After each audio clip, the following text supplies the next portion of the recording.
So people have asked me what inspired me to want to do a podcast. I do have an entire podcast that kind of talks about that journey. But one little fact that not everybody knows is that I guested on a podcast and somebody really inspired me to really just give this a go and see what would happen. And so now we're in season 2 of my podcast, Midlife Crisis to a Centered Life Thriving. And I want to introduce you to the woman that inspired me. So keep listening.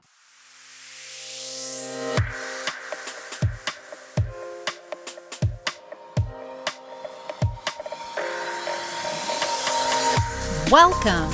This is Midlife Crisis to a Centered Life Thriving, a podcast that teaches women in midlife to unapologetically stop silencing their dreams and start designing the lives they want to live in. I'm your host, Dr. Natalie, and as a clinical psychologist of the last 2 decades and a twice-divorced single mother myself, I not only know how hard it can feel heading into midlife, I am living it right here with you.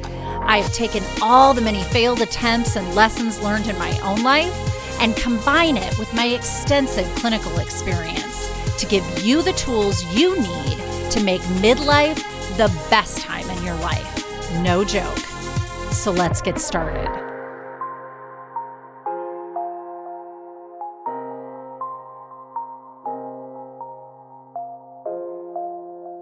Welcome back, everybody. I am really excited to introduce you to my friend, Kim Benoy, today. So Kim is somebody that I guested on her podcast. Gosh, I think it was almost 2 years ago now. And she inspired me and really got the wheels turning towards what I wanted to do with this podcast. So without further ado, let me introduce you to Kim Benoy. Are you on my mailing list yet? Because if you're not, you really should be. You want to join at learntoloveyourstory.com. If you scroll down, I'm giving away a freebie for you. Honestly, you know what it is? A free course. I sell online courses, but this is a course just for you. And it's about freeing yourself, letting go of what others' expectations and ideas are for you. You know, that nagging self-doubt in your head, it's usually fueled by your consideration of what others think of you over your consideration of what you think of you. And so I teach you in my video all about what is underlying that kind of self-doubt and how to get out of that conundrum. And I give you a workbook that goes with it that helps you to build the skill sets that you're going to need for that. So please make sure you're on my mailing list, because at the least, you're going to get a free gift. And at the most, you're going to hear about all the things that we're doing on Midlife Crisis to a Centered Life Thriving and learntoloveyourstory.com. And you don't want to be missing out on any of the new things that'll be coming your way. Well, let's welcome Kim Benoy to the podcast, who is an inspiration to me to be a podcaster, because I was on her podcast, Midlife with Courage, I think almost 2 years ago now. And I can't remember the exact date of it, but it was a while back. But let me just introduce you. Kim Benoy is a wife, a mom, a retired nurse, a certified aromatherapist, and podcast host who has a passion for inspiring women in midlife. She has decided to live every moment and wants others to do the same. So welcome, Kim, to my podcast. And, you know, I'm going to jump right in and just have you tell us your story. How did you get to where you are today? Thank you so much for having me. This is so fun to be on the other side of the microphone, so to speak. I know. Yeah, and I can't believe it's been 2 years since we had you on. So my story, I always love that question because it's like, oh, I do have a story. But, you know, I grew up in the Midwest, the oldest of 4 kids. And of course, I was responsible, you know, pretty responsible for different things. And I grew up wanting to learn, and I loved to read, and kind of a quiet kid, and did the traditional, got married at a young age, had my babies very young, and decided through that whole process I wanted to become a nurse. And so I did that and had a 27-year career from Wow. everywhere. I Impressive. can't even believe I can say that many years, but and I just, went from being a nurse. I did everything as a nurse is what I was trying to say. Sorry about that. No. Started out with the babies. I always wanted to be a labor delivery nurse, and I kind of ended up assisted living kind of type job. So I did the Wow. So whole, from birth to death, like you did the yes, whole gamut. I Wow. did. I really did. And so kind of along the way, as I was doing my nursing career, my views on healthcare kind of changed a little bit from being, oh, we're here, we need to treat these symptoms, to no, it's more important to support health and try and stay healthy so that people aren't ending up coming into the hospital for Yeah. whatever. Yeah. And yeah, so it was kind of along the time that I learned about that, I was introduced to essential oils. Ah. And yeah, so a certain Mm-hmm. company. And so I started working as it's called a wellness advocate for that company. And it was great. And I'm like, oh gosh, this a business. This is kind of cool. Like Yeah. I could have my own business. And so I kind of went for a few years going in between, like back and forth. Like I'm going to Mm-hmm. focus on my nursing. I'm going to, I did go back to school and got my master's in nursing leadership. So I had, leadership type position. Yeah. So I'd focus on those, and then I go, well, no, it's more fun to sell the oils. And so I'm going to do that. And eventually I got to a point where I'm like, you know what? I'm not going to be the top seller of these oils at the top highest levels. And because that's not what I wanted to do. Right. I wanted to educate people. Mm-hmm. And so And kind have of, more tools like that were consistent with yes, what you were saying earlier, giving folks a way to be healthy, not a way yes, to cure disease, which like that's the right. medical model is like you have to be broken Mhm. and then we'll fix you. But I love Exactly. this. Like this was really in alignment with your philosophy that you just wanted people to be healthier. Right, right. And I wanted them to know that they do have options, Mm-hmm.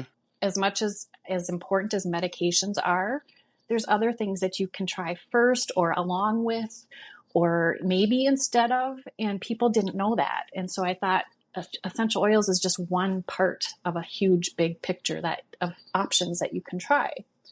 Yeah.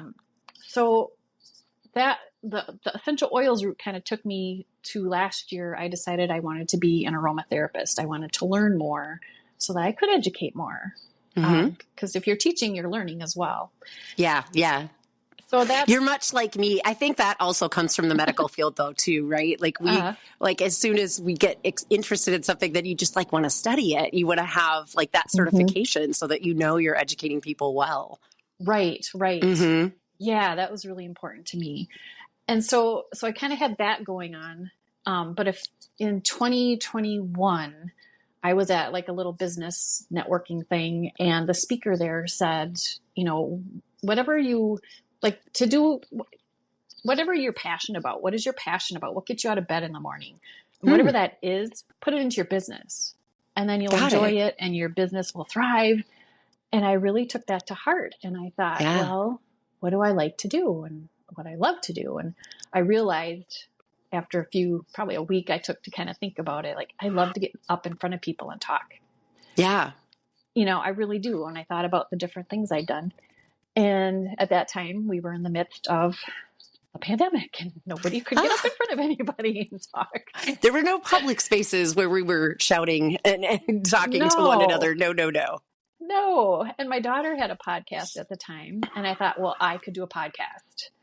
And it just was, I was excited about it. And I had that thing running up. And within 3 months, I had a couple episodes already to go. So I called it Midlife with Courage. That's still the name. Mm-hmm. And I just Mm-hmm. wanted to inspire other women to know that just because you reach a certain age doesn't mean you're done.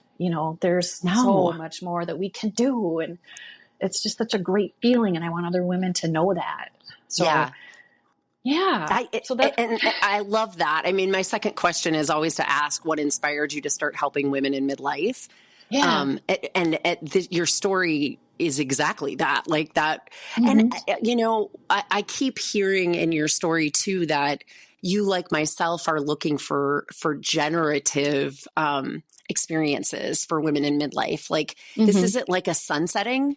Like, Right. oh, well, the meat of your life is over. So let's just, go off into the sunset. It's more like, wow, I have a lot to offer. Exactly. And the sky's the limit. Like, what do I want to do? And I love that you were looking at voices or listening to voices like, that, one coach or speaker that said, like, go, what gets you up in the morning? What's the passion here? Because that's totally like, that's what's important, I think, at this stage in our life, is really to be generative and to be leaving a legacy in a way behind. Yeah. Yeah. And I think for me too, like, if I think when I thought about it, I grew up, as I said, the oldest of 4 kids. So I was responsible. As a nurse, you have to, quote, take orders from the doctors. That hopefully that's changed by now. But so I feel like my whole life I was being told what I was supposed to do. Yeah. And then I got to this point where I'm like, I don't have to do what everyone's expecting me to do. I can, start this business, or I can do this podcast, and nobody's going, no, you, I mean, the little voices, of course, in your head. Well, are you sure? I'm like, yes, you kind of fight those too, but yeah. So it's an amazing feeling of like liberation, I think, is a great word that I can use. Yes, liberation. I was going to say, like, that sounds freedom. Yeah. Like you wanted to kind of turn a corner so that you were choosing things in your life and not just kind of doing what was told to you. Like, this is the quintessential life. Take these orders and you'll do well. I mean, again, it's not like the first part of your life wasn't great. It was. And no, not at all. Now you want to choose things and have that liberation. So I love that. Yeah. Yeah. Like, and when I decided not to be a nurse anymore, like I retired, it was like, I thought I'd be more sad about it. Right. But I wasn't. It was like, I know, nope. it's kind of crazy. Like, you're Wait a minute. Oh, wait a minute. Like, I was thinking this was going to be really, it isn't like it's not a loss, but we're so excited about the other things that we're stepping into. Yeah. And I just look at it like, well, I did that. Okay, check. That one's done. And like, oh, good. So so it's a wonderful, crazy time. I love hearing that. Wonderful, crazy time. So, I mean, you have talked to a lot of women on your podcast. You've talked to, you've been a voice of reason in this place, this pond that we're in, midlife. I'm just curious, what are some of the common challenges that you see, happening for women in midlife and that you're seeking to help them with? I think the number one thing, and I did this, someday I'm going to write like a little book or something about this, but the number one thing that women say, the theme that comes out, is they need to take care of themselves in order to be there for others. Fill your own cup, self-care, whatever little label you want to put that under, is they have to take care of themselves first. And that is definitely something I personally have learned, but that's number one. Like, you can't be there for other people until you are set yourself. Yeah, absolutely. Which makes such logical sense. But I think that the social programming that we go through really teaches us a different tack with that as women, that we should be caretakers and that we should draw our energy and our worthiness from how well we do that. And that is a shelf life. Like, it just does. You're gonna burn out in doing that if you're not replenishing the person. And so I do think that, it is one of the more common challenges when you hit midlife, because we're kind of hitting that critical mass point where if you didn't incorporate some kind of self-care into your life, you're feeling it. Like, you don't have any margins left at this point. You're going to start feeling it. Yeah, for sure. And, I mean, not to be all about me, but like, I am the person who wants to do it all by myself. Like, I can do this. I can prove to you that I can do this. When I worked a 12-hour shift as a nurse, I'd be like, oh, I didn't go to the bathroom one time. Or like, what? Like, you can't sustain that. That is not okay. That's not okay. No. So now that mindset has totally switched around, where, journaling and just taking time to go outside and the other day I had to get out of the house and I didn't want to bring the dogs. I didn't want my husband to come with me. I just wanted to go. Just want to So be by myself. I just want to be by myself.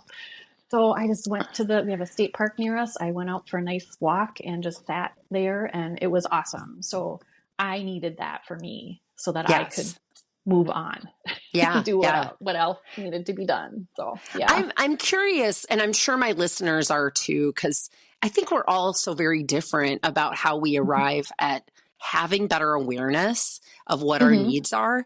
But I mean, is there any nuggets of wisdom you could share with my listeners about how you started to learn to listen to your body, mind, and know what you need, and then, follow through like you did the other day, going out just by yourself, no dogs, no husband, just you? Oh, it was awesome. I think, as you get older, things change in your body physically, of course, and you don't bounce back from things as fast as you used to. But I mean, aside kind of from that, I am noticing more like when I am stressed out, my breathing gets shallower and I feel myself holding my breath. So I really am paying more attention to what my physical body is doing and feeling. Yeah. Yeah. And that has made a huge difference because just knowing, oh my gosh, I'm feeling like shoulder pain or tightness. Right. And then like, oh my gosh, I'm not breathing. What's going on? And so just, okay, take a break, take a minute, just breathe.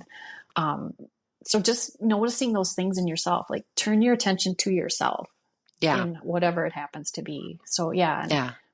And anchor it to those physical, perceptions, like you're noticing things in your body that feel amiss, and then you're gingerly trying to meet the needs of those, symptoms essentially. But what I really like about that is it's such a far cry from I'm going to go a whole nursing shift and not go to the bathroom. I mean, think about that, right? So like you had conditioned your body to or your mind to ignore your body in your earlier career. And so really the answer to that is the reverse. It's to really be tender and listen carefully to your body and follow through and nurture your body, which is a beautiful form of self-care.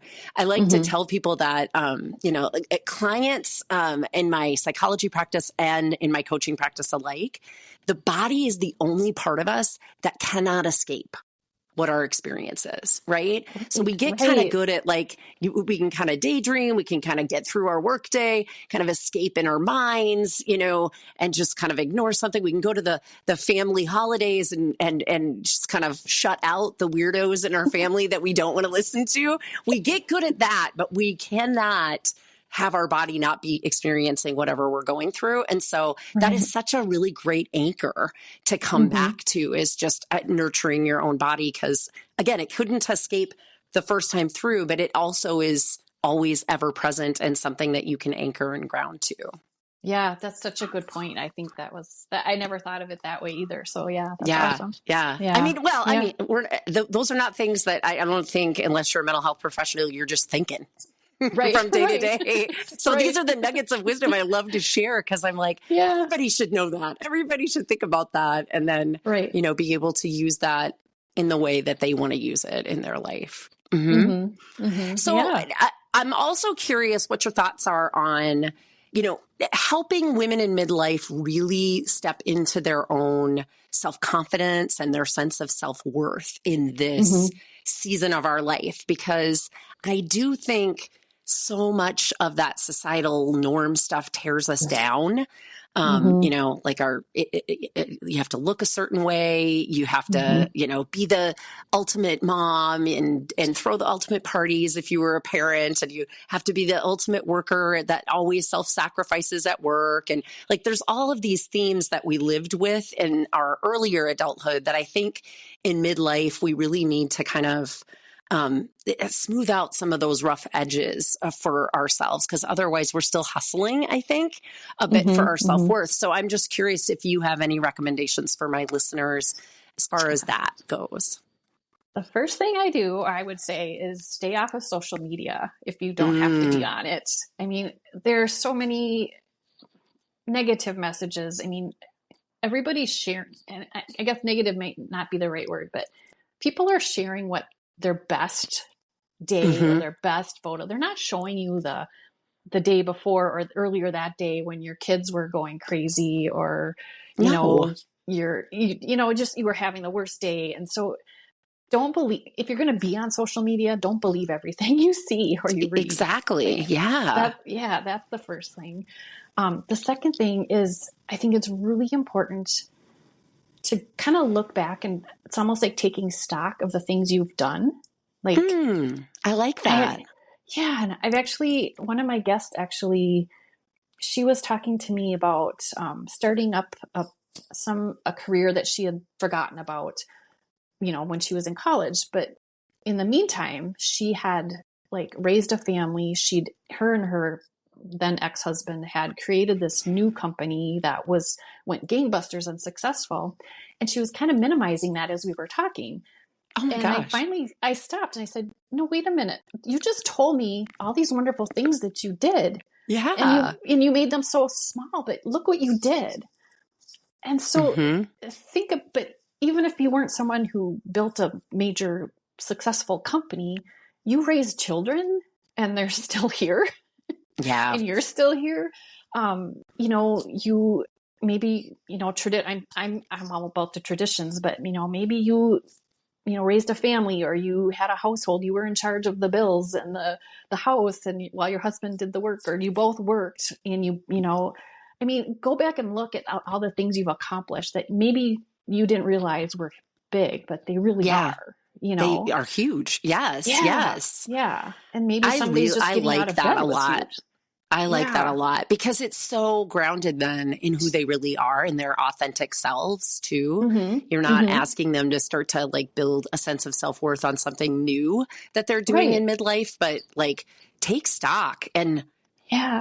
pat yourself on the back. Like, Yeah. wow, Look what you did. you've Yeah. accomplished a lot. And I think Right. that's true even when we haven't, built great businesses with our, Mm-hmm. ex-partner. I mean, it was obvious kind of what she had done, but like you Mm-hmm. said, I think, for those that chose parenting, that's rough. And if you do it well, your kids kind of walk out of your house and don't bother you much because they're good adults because you taught them to do it well. And so it's Yeah. not really rewarding in and of itself that way. In fact, the only time like my 20-year-old is coming back, it's usually when he's like, Mom, I need help with something. And so it's like, okay, all right. Yeah. So like, I mean, I think that, for all of us, there's something that we really should be appreciating ourselves better and acknowledging and having gratefulness for. That's a beautiful bit of advice. Thank you. Yeah, no problem. Ah. Yeah. So, my other piece of advice that I always ask guests is, I work with women in midlife who are feeling stuck predominantly in my coaching business. So, maybe a series of self-sacrificing that kind of bled into self-sabotaging in their life. And so they're in midlife kind of feeling like there isn't any way to turn this ship around. And that's what I really like excel at helping women break that cycle with. So any advice there that, any little nuggets of wisdom, maybe from guests on your podcast or just yourself on how do you break that pattern of feeling stuck? Yeah, that is something that I've actually dealt with. And actually kind of right now I'm dealing with it myself a little bit in what I want to do with my oils part of my stuff, my journey. Maybe we can help you today. Ooh, I'm getting excited, but go for it. Woo-hoo. Yes. Yeah. But I think it's so hard. Like if you're feeling stuck, it's so easy to get pulled into that. I'm stuck. I don't know what to do. All that negative, like crud that's coming in. Yeah. Like, I think it's important to, again, stop and breathe and think about, what exactly. I love to write. I've embraced journaling. Like you wouldn't believe. I have a couple notebooks sitting right here, but just writing out, like, what do you want to do? If there were no barriers at all, what do you want to do? And it could be big, it could be little, it could be anything.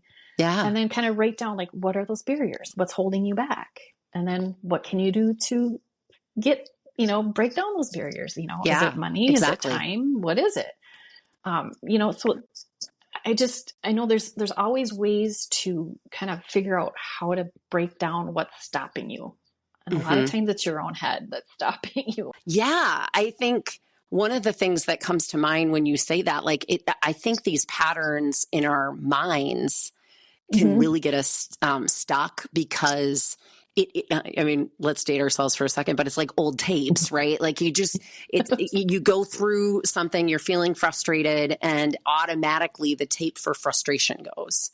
But unfortunately, it's like telling you a mantra or a story about your life that keeps you where you are. It's a version of who you've been and where you are, but not a version of you into the future. So, one of the things I've done, even a podcast on this, is like, could you sit down and I love writing, right? Could you sit down and have a conversation with your future self? And what would she tell you is something you should be doing right now, which is different from that pattern entirely, but is consistent with what her world is going to look like. So if you want her to be really taking this oils business to the next level and she's doing it day in and day out, what's her advice to you about something that you could be doing right now? Oh, yeah. I love that. I really do. That's awesome. Yeah. Because it just it interrupts that pattern, and so you're just kind of breaking that mold and making yourself kind of think about it from a different direction.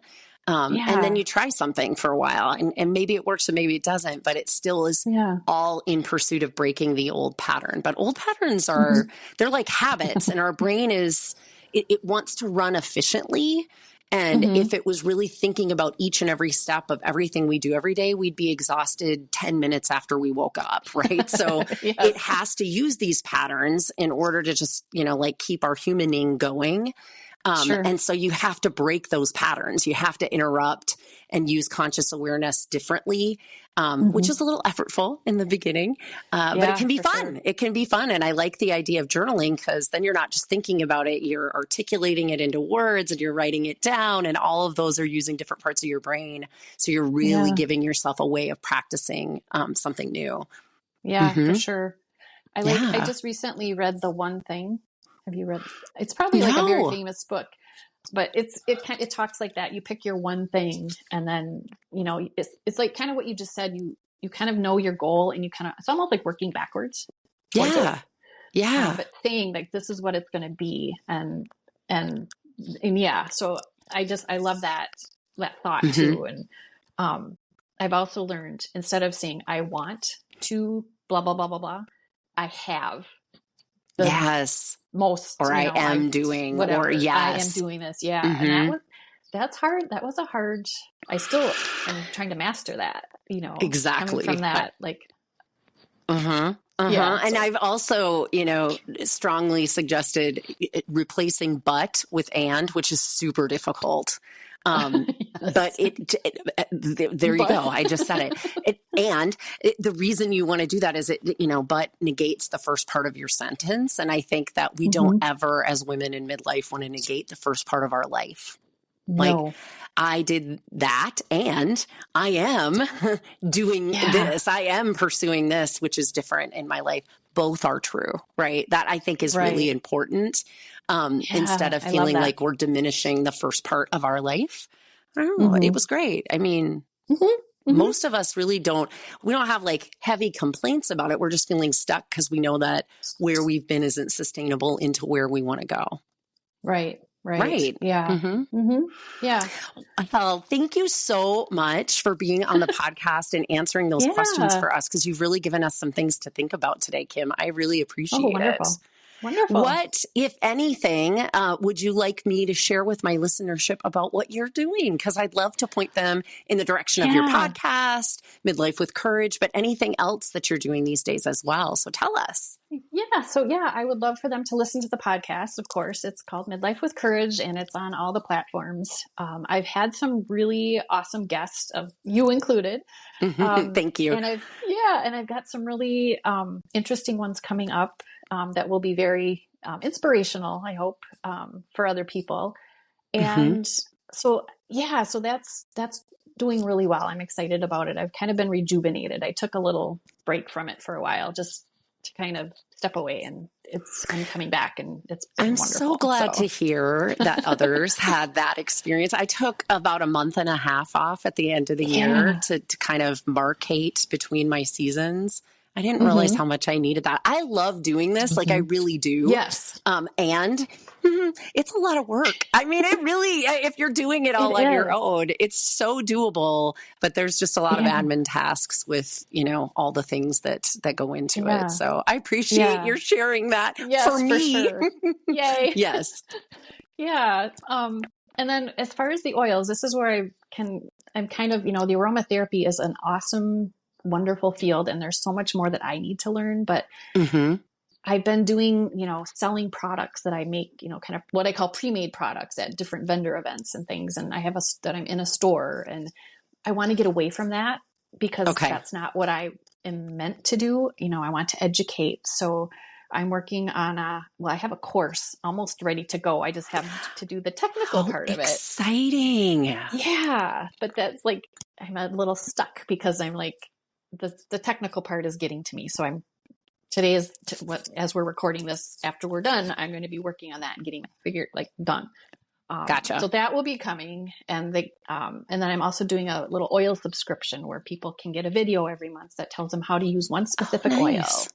So people will know that, if you have your peppermint, what can I use that for? Or your lavender, whatever it happens to be. And it's not, I'm not selling you the oils. I'm just telling you how to use them safely and appropriately. So all of that is going to be on my website, which is midlifewithcourage.com. Very easy to find. So, yeah. Okay. And I'll make sure to have links to your website in the notes and, to whatever social media that you want to have us go to, plus the podcast. So that's great.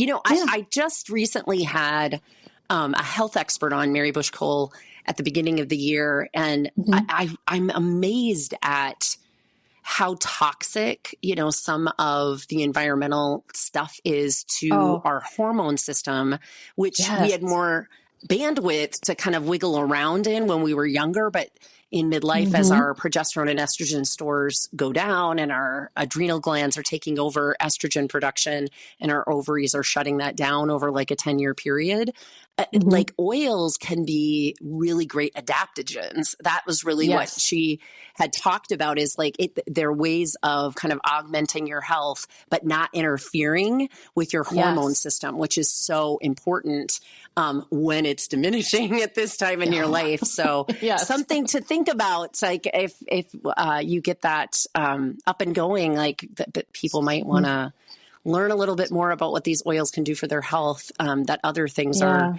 interfering with that endocrine system. Oh, right. And there's so much more that I need to learn about that too. But I do have, like, one of my products that I make is I call it a hot flash survival kit with a peppermint spray and a roller that helps support your hormones and all those wonderful things. I love it. Yeah. When you said peppermint, that's what I was thinking. I was like, I think that was one of them that she said we could use as an adaptogen. So good. Yes, good. for sure. So, but then explaining why do these oils help, and, why it's important. So yeah, I love that. That's Plus what I want. They just smell good. I mean, and they smell so good. Yeah. They smell so good. Yes. I've had, clearly I am not at my 100% in my voice. And I also have a friend that does oils, and she had shared with me some to help with my breathing. And so I have like a diffuser next to the bed at night. Yes, and it's remarkable. It's definitely started to get my voice to kick back in quicker, because I was a little worried. Monday, I was like, so we wouldn't have been able to record this. Let's just say that without oils. This was generated by oils. Yes. Wonderful. Yay. A commercial for them. Great. I know. Exactly. I'm glad to help. I put a plug in, but I really do value kind of those alternatives to the traditional medicine route. And if you really struggle with hormone symptoms, you should talk to your physician about hormone replacement therapy, because I'm also a big advocate for that, knowing that the original study really led us down a bad path for the last 10 years, thinking that it was going to cause cancer and heart disease to do hormone replacement therapy. And so a lot of women just are needlessly suffering. So starting with oils, I think, is a nice soft entry level, but definitely also consider if you need that. Just to go on another tangent too, I notice, there's being more attention paid to menopause and perimenopause. Like it used, we don't talk about that. It's just a normal part of life and you just have to deal with it. Well, since we're paying more attention to it, I've noticed more advertising for medications for it, which I'm not Interesting. super excited about because Mm-mm. that's not how I approach it. Right. But anyway, so just like, I love that you mentioned oils because there are other things we should try first before Definitely. we do the Yeah, medications and supplements and the drugs. oils and coming at it from, our nutrition and good sleep. Yes. Yes. All of those systems are integrally, weaved into our circadian rhythms. And so we need to Hmm. just, as you said earlier in the podcast, listen to our bodies. And when the Hmm. symptoms are there, try these, other ways of adapting our lifestyle around it and see Right. if that improves it first. And if it Right. doesn't, then, consider talking to a medical Consider. professional about what else you can do. Hmm. Right. Right. For Don't sure. suffer, though. That's really the No. theme. Don't suffer. No, you That's do just not not need to necessary. suffer. There is help Yeah. out there. Yeah. Well, thank you so much, Kim. And I Yeah. wish you well with Midlife with Courage. Maybe I'll guest on there again sometime, Yes, I since it actually want has to talk been to you a about little that. while. Yeah. But Yeah. you definitely were an inspiration for this podcast. So I Oh, just thank you really so appreciate much. you. Yeah, Yes. that's awesome. Yeah. Wonderful. I loved hearing, well, my daughter did it. I figured I could do it. I was like, well, if she can do it, I could probably do that. I probably could figure this out. I love it. I love it. So it was really That is inspirational. awesome. Yeah. Awesome. I love that because sometimes I get the little voice saying, who nobody's listening. What. And then I get something like this where you say something like that. I'm like, okay, No, thanks. I'm good. exactly. It's very important. And it's good Yes. when we take breaks so that we're not burned out on it, because I think it is beneficial. Even if they're small audiences, we definitely have audiences. And you've made Definitely. it past 100 episodes. So that is something to Oh, be yeah. really proud of. Yeah. Mm-hmm. Yeah. I'm over 150 now. So Woo, yay. look at that. Oh my gosh. That's crazy. Yay. I love it. Yeah. Yeah. All right. Well, thank you very much. And thank you, listeners. And I hope that you found something, little nugget of wisdom here from Kim Benoy and Midlife with Courage, and that will help you on your journey to lead a centered life thriving.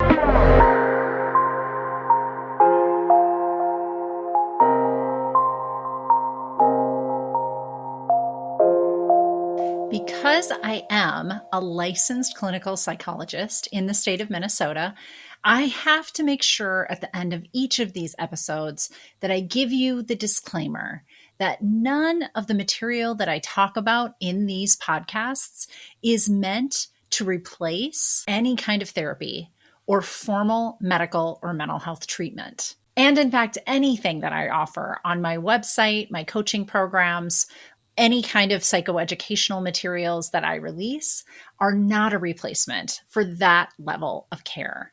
So just take that into account when you listen. This is information for you, and hopefully you find it of value, both as an educational tool and for your entertainment. And I also want to mention that if anyone you know is in a mental health crisis, needs additional help, I always include these 2 crisis resources. They're available to anybody. Pick up the phone and dial 988 for the National Suicide Prevention Lifeline. And you can always visit their website at suicidepreventionlifeline.org. Additionally, there's actually a crisis text line. So if you're not somebody that likes to pick up the phone, text HOME to 741-741 to the crisis text line. And you can find them online at crisistextline.org. Thank you for listening to my podcast, and I hope that you like and follow me wherever you get your podcasts, and maybe consider leaving me a review. It always helps me to keep this podcast relevant when I know what you want to hear about.